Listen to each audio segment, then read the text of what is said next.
മുംബൈ ഭീകരാക്രമണ കേസിലെ പ്രതി തഹാവൂർ ഹുസൈൻ റാണയെ ഡൽഹിയിൽ എത്തിച്ചു. അറസ്റ്റ് രേഖപ്പെടുത്തിയിട്ടുണ്ട്. ഔദ്യോഗികമായി തന്നെ NIA കാര്യം സ്ഥിരീകരിച്ചു. ഗൗതം അനന്തനാരായണൻ ഡൽഹിയിൽ നിന്ന് ചേരുന്നുണ്ട്. ഗൗതം, സമയം വൈകും തോറും നടപടിക്രമങ്ങൾ നടന്നുകൊണ്ടിരിക്കുകയാണ് എന്ന് മനസ്സിലാക്കാൻ സാധിക്കുന്നുണ്ട്. വൈദ്യപരിശോധനയടക്കം പാലം വിമാനത്താവളത്തിനുള്ളിൽ വെച്ച് തന്നെ നടക്കുന്നു എന്ന് മനസ്സിലാക്കാൻ സാധിക്കുന്നുണ്ട്. ഏറ്റവും പുതിയ അപ്ഡേറ്റ് എന്താണ് അവിടെ നിന്ന് ലഭിക്കുന്നത്?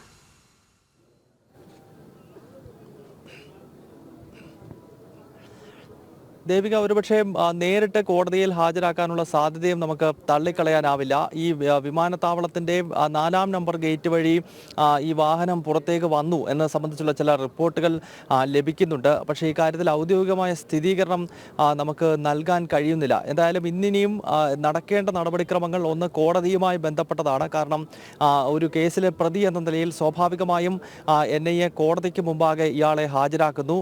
ഇത്ര ദിവസത്തെ കസ്റ്റഡി കാലാവധി വേണം ഒരു ആവശ്യം സ്വാഭാവികമായും ദേശീയ അന്വേഷണ ഏജൻസി കോടതിക്ക് മുമ്പാകെ വയ്ക്കും. അതിൻ്റെ അടിസ്ഥാനത്തിൽ കോടതിയാണ് ഇനിയും എത്ര ദിവസത്തെ കസ്റ്റഡിയിലാണ് ഈ കൊടും ഭീകരനെ വിട്ടയക്കേണ്ടത് എന്നത് സംബന്ധിച്ചുള്ള തീരുമാനമെടുക്കുക. അതിനുശേഷമാകും ഈ 12-അംഗ സംഘം തഹാവൂർ ഹുസൈൻ റാണയെ വിശദമായി ചോദ്യം ചെയ്ത് തുടങ്ങുന്നത്. ആ ചോദ്യം ചെയ്യലിലാണ് നേരത്തെ നമ്മൾ പലതവണ സൂചിപ്പിച്ചതുപോലെ സുപ്രധാനമായ തെളിവുകൾ, പ്രത്യേകിച്ച് 2008-ലെ മുംബൈ ഭീകരാക്രമണം, അതോടൊപ്പം തന്നെ 2004 മുതൽ 2009 വരെയുള്ള കാലയളവിൽ നമ്മുടെ രാജ്യത്തെ മെട്രോ നഗരങ്ങളിലും അതോടൊപ്പം തന്നെ തീർത്ഥാടന കേന്ദ്രങ്ങളിലുമൊക്കെ തുടർച്ചയായി നടന്ന സ്ഫോടന പരമ്പരകളും ഭീകരാക്രമണങ്ങളും, അത്തരം വിഷയങ്ങളിൽ പാകിസ്ഥാൻ ചാരസംഘടനയായ ISIക്കും അതോടൊപ്പം തന്നെ പാകിസ്ഥാനിലെ പ്രധാനപ്പെട്ട ഭീകര സംഘടനകളായ ലഷ്കർ-ഇ-തോയ്ബ, അതുപോലെ ജെയ്ഷെ മുഹമ്മദ് തുടങ്ങിയ ഭീകര സംഘടനകളുടെ തലവന്മാർ, അതിൻ്റെ പ്രധാനപ്പെട്ട കമാൻഡർമാരും അതോടൊപ്പം മസൂദ് അസർ, ഹാഫിസ് സയ്യിദ് തുടങ്ങിയ കൊടും ഭീകരന്മാർ, ഇവർക്കൊക്കെയുള്ള റോൾ എന്താണ്,